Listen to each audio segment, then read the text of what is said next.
যারা বেশি নামাজ পড়বে তারা বেশি জান্নাতে ঢুকবে নাকি? নামাজ পড়তে পড়তে যারা কপাল কালো করে ফেলছে এরা ঢুকবে না? যারা হজ করতে করতে বড় হাজী সাহেব হয়েছে, জিকির করতে করতে হাতে 3-4টা তাসবিহ রেখেছে, তাদের কথা বলা হয়েছে।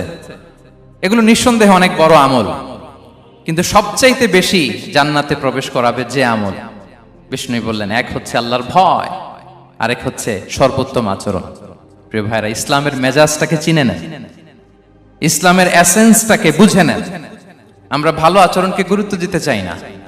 অনেক নামাজি লোক দেখবেন নামাজ পড়তে পড়তে কপালে কালো দাগ ফেলে দিছে, বাসায় বউয়ের সাথে খারাপ আচরণ করে, খিটখিটে মেজাজের, প্রতিবেশীর সাথে শুধু ঝগড়া, কলিগদের সাথে ঝগড়া, মারামারি, দুঃসম্পর্ক, এরকম আছে না নাই বলেন? আছে না? কিন্তু নামাজি, অনেক বড় হাজি, একদিনও কোরআন তেলাওয়াত মিস হয় না, তো এত ইবাদত করেও সে ইসলামের আসল এসেন্সটাকে ধরতে পারে নাই। বিষ্ণু বললেন সবচেয়ে বেশি জান্নাতে প্রবেশ করাবে যে দুটি আমল, একটি হচ্ছে তাকওয়াল্লাহ, আল্লাহর ভয়, আরেকটি হচ্ছে উত্তম আচরণ, সর্বোত্তম আচরণ। তো আমরা যেন উত্তম আচরণের অধিকারী হই, আমার স্ত্রীর সাথে যেন ভালো আচরণ করি, প্রতিবেশীর সাথে যেন ভালো আচরণ করি, ছেলে মেয়েদের সাথে যেন আমাদের অ্যাটিটিউডটা ভালো থাকে, আচরণটা ভালো থাকে, কলিগের সাথে যেন ভালো থাকে। বিশ্বনবীর আচরণ যেমন ছিল তেমন আচরণ যেন আমরা গড়ে তুলতে পারি। আওয়াজ করে পড়ুন আমিন।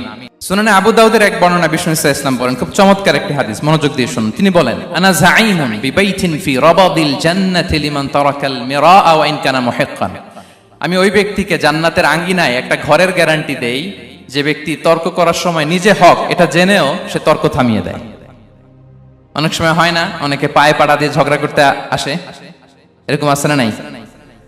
আপনি চুপচাপ দেখবেন একটা বাজে কমেন্টস করতেছে, আবার কমেন্টের নিচে কমেন্ট, আবার গালি, হ্যাঁ আছে না এরকম? বিষ্ণু বলেন নিজে হক এটা জানার পরেও আর যাতে তর্ক না বাড়ে, যে তর্ক থামিয়ে দেয় জান্নাতের আঙ্গিনায়, তাকে আমি একটা ঘরের গ্যারান্টি দেই।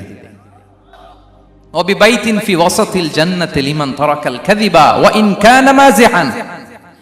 আর ওই ব্যক্তিকে আমি জান্নাতের মাঝখানে একটা ঘরের গ্যারান্টি দেই যে ব্যক্তি কৌতুক করার সময়ও মিথ্যা পরিহার করে। করতেছে কৌতুক, ফান করতেছে আর কি, হি ইজ কিডিং, ফান করে, কৌতুক করে, কিন্তু কৌতুকের সময় সে মিথ্যা বলে না। এই স্বভাব যাদের, তাদেরকে আমি জান্নাতের মাঝ বরাবর একটা ঘরের গ্যারান্টি দেই। এরপর বিষ্ণু কি বলে দেখেন, তিনি বলেন ওয়াবিবাইতিন ফি আ'লাল জান্নাতি লিমান হাসানা খুলুকাহ। আর জান্নাতের একেবারে হাইস্ট পিক অফ প্যারাডাইস, জান্নাতের সর্বোচ্চ স্তরে আমি একটা ঘর বা একটা বাসভবনের গ্যারান্টি ওই ব্যক্তিকে দেই যে তার আচরণটা সুন্দর করেছে, যে সুন্দর আচরণের অধিকারী হয়েছে, তাকে জান্নাতের হাইস্ট পিকে আমি একটা বাসভবনের গ্যারান্টি দেই। তাহলে বলেন তো আমাদের আচরণটা সুন্দর করার দরকার আছে না নাই? এটা খুব ছোটখাটো একটা আমল, তাই না? কথা বলেন, দক্ষিণ কোরিয়া প্রবাসী ভাইরা আওয়াজ করে বলেন, এটা কি ছোট আমল? দেখলে সালাম দিব, সুন্দরভাবে কথা বলবো, ভালো উইশ করব, হ্যাঁ, হিংসা জিঘাংসা অহংকার থেকে মুক্ত থাকবো, খিটখিটে মেজাজের হব না, অলওয়েজ স্মাইলিং ফেস থাকবে আমার, হৃদ্যতাপূর্ণ আচরণ। এই কাজটা কি ছোট আমল? আওয়াজ করে বলেন, এই আমলটা কি ছোট না বড়? প্রিয় ভাইরা, বিষ্ণু ইসলাম সবার সাথে এরকম মাধুর্যতাপূর্ণ আচরণ করতেন, ছোট থেকে বড়, নারী থেকে পুরুষ, বন্ধু থেকে শত্রু, সবার সাথে সুন্দর আচরণ করতেন। এবং তার এই চমৎকার আচরণে মুগ্ধ হয়ে তার অনেক শত্রু মুহূর্তে তার বন্ধুতে পরিণত হয়েছে। বিষ্ণু ইসলামের কাছে যখন কোনো শিশু নিয়ে আসা হতো, তিনি তাহনিক করতেন, হাদিসে এসেছে, সিরায় এসেছে। তাহনিক কি? খেজুর চিবিয়ে খেজুরের মিষ্টি রস লালাসহ বাচ্চার মুখে লাগিয়ে দিতেন।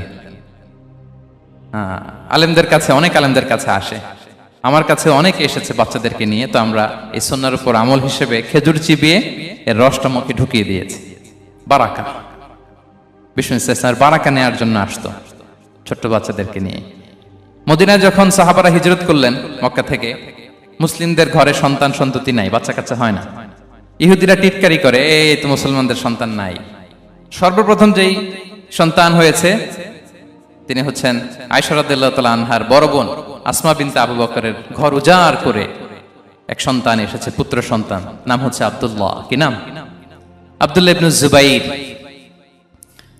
তো আসমা আব্দুল্লাহকে কোলে নিয়ে বিশ্বনবীর কাছে আসলেন। বিশ্বনবী খেজুর চিবিয়ে ওনার লালা মিশ্রিত রস খেজুর সহ মুখে লাগিয়ে দিলেন। তা আসমা সবসময় গর্ব করে বলতেন যে আমার সন্তানের পাকস্থলীতে সর্বপ্রথম যেটা ঢুকেছে এটা হচ্ছে বিশ্বনবীর লালা মিশ্রিত খেজুরের রস। আল্লাহু আকবার।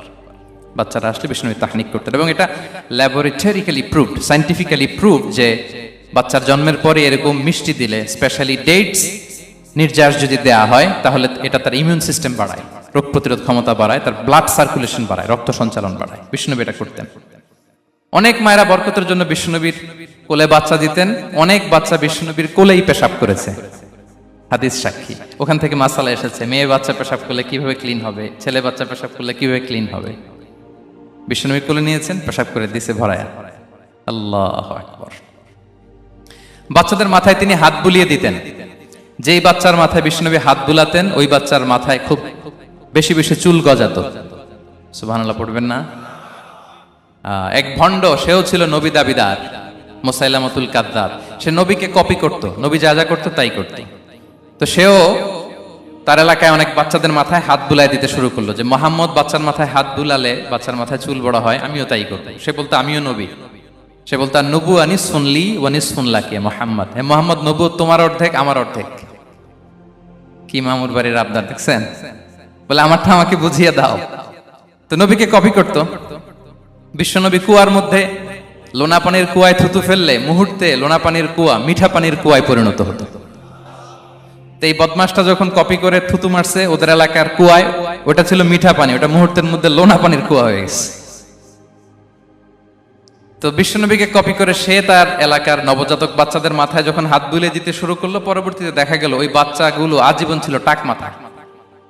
চুল বাড়বে তো দূরের কথা, এদের মাথায় চুলই ওঠে নাই। আল্লাহু আকবার। মুজিজাতুন নবী। তো বিশ্বনবী মাথায় হাত বুলিয়ে দিতেন, বাচ্চাদেরকে চুমু খেতেন। আপনারা বাচ্চাদেরকে কোলে নেবেন, আদর করবেন, চুমু খাবেন, বিশ্বনবীর সুন্নাহ এটা। বাচ্চাদের সালাম দিতেন। মাঝে মাঝে বাচ্চাদের সাথে মজা করতেন, তাদের সাথে খেলাধুলা করতেন। বাসার সময় পেলে এটা করবেন, ছেলেমেয়েদেরকে নিয়ে খেলতে নেমে যাবেন। শুধু বাচ্চাদের সাথে ফান করতেন এমন না, ভুল দেখলে শুধরে দিতেন। এক ছোট্ট বাচ্চা কোলে বসে খাবারের প্লেট থেকে এখান থেকে ধরে ওখান থেকে ধরে, তাও বাঁ হাতে। বিশ্বনবী বললেন, ইয়া গোলাম সাম্মিল্লাহ, বিসমিল্লাহ বলো। কুল বিয়ামিনি, বাঁ হাতে নয় ডান হাতে খাও। ওয়া কুল মিম্মা ইয়ালিক, আর এদিক সেদিক থেকে নয়, তোমার সামনে যেটা আছে ওইটা খাও। সুবহানাল্লাহ।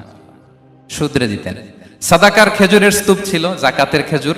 হাসান রাদিয়াল্লাহু তাআলা আনহু, বিষ্ণু ইসলামের দৌহিত্র, ছোট্ট মানুষ, হাঁটতে হাঁটতে যে খেজুরের স্তূপের দিকে খেজুর নিয়ে খেলতে যায়, হঠাৎ একটা খেজুর খেতে আরম্ভ করলেন। বিষ্ণু বললেন, কিখ কিখ, থামো থামো, ওয়াক থু থু। আমরা যে বাংলা ওয়াক থু বলি, এটার আরবি হচ্ছে কিখ। মানে এই নানা ভাই রাখো রাখো রাখো। আলা তাআলাম ইন্না লা নাকুলুস সাদাকা, নানা ভাই তুমি জানো না আমরা হাশিমি খানদানের, আমরা সাদাকার মাল খেতে পারি না। আঙ্গুল ঢুকিয়ে মুখ থেকে খেজুর বের করে দিলেন। সুবহানাল্লাহ। এভাবে ছোট্ট বাচ্চাদের ভুলগুলো শুধরে দিতেন, কারেকশন করতেন। সুনানে নাসাইতে এসছে, কেন রাসূলুল্লাহ সাল্লাল্লাহু আলাইহি ওয়াসাল্লাম ইয়াজুরুল আনসার, তিনি যখন আনসারীদেরকে ভিজিট করতে যেতেন, ফায়ুসাল্লিমু আলা সিবিয়ানিহি, আনসারী বাচ্চাদেরকে সালাম দিতেন। আপনারা বাচ্চাদের সালাম দেন তো নাকি? নাকি বাচ্চাদের সালামের জন্য বসে থাকেন? অনেকে মনে করে যে আমি মুরব্বী হাজী সাহেব, 80 বছর বয়স, আমি তো শুধু সালাম পাবো, আমি দিব কেন? এরকম একটা ভুল ধারণা আছে না? সালাম শুধু ছোটরা দিবে, ব্যাপারটা কি এমন না? ছোটরা বড়দের দিবে, বড়রা ছোটদের দিবে, সবাই সবাইকে দিবে, ঠিক কিনা বলেন? ইনশাআল্লাহ বলেন সবাই। ওয়ায়ামসাহু বিরুসিহিম, বাচ্চাদের মাথায় হাত বুলিয়ে দিতেন। ওয়ায়াদউ লাহুম, তাদের জন্য দোয়া করতেন। তাহলে বিশ্বনবীর বাচ্চাদের সাথে আচরণ, ডিলিংস, ইন্টারঅ্যাকশন কেমন ছিল বুঝতে পেরেছেন? একবার এক নামাজে ওনার নাতিদেরকে নিয়ে হাজির হলেন, হাসান হুসাইন রাদিয়াল্লাহু আনহুমাকে নিয়ে। তো নামাজের এক সিজদায় বিশ্বনবী এমন লম্বা সময় সিজদায় পড়ে রইলেন, মাথা আর উঠান না। মুসল্লিরা তো অবাক, সাহাবারা ভাবলেন হায় রে, নবীজি অসুস্থ হয়ে গেলেন নাকি, অথবা ওহী নাজিল হলো নাকি। নামাজ শেষে সাহাবারা জিজ্ঞেস করলেন, ইয়া রাসূলুল্লাহ, আপনি কি অসুস্থ হয়েছেন নাকি ওহী নাজিল হচ্ছিল? এত লম্বা সিজদা দিতে তো কখন দেখি নাই। বিশ্বনবী বললেন, না না, কুল্লুন যালিকা লাম ইয়াকুন, কোনটাই না, বরং ওয়ালাকিন্না বিনি ইরতাহালানি, আমার নানা ভাই হাসান হুসাইন সিজদারত অবস্থায় আমার পিঠের উপরে উঠে বসেছিল। ফাকারিহতু আন উআজ্জিলাহু হাত্তা ইয়াকদিয়া হাজাতা, আমি উঠে গেলে তাদের ডিস্টার্ব হবে, এজন্য সিজদায় পড়েছিলাম। যতক্ষণ তাদের পিঠে উঠে খেলতে মনে চেয়েছে তারা খেলেছে, তারা নেমেছে, তারপরে সিজদা থেকে মাথা উঁচু করে দাঁড়িয়েছি।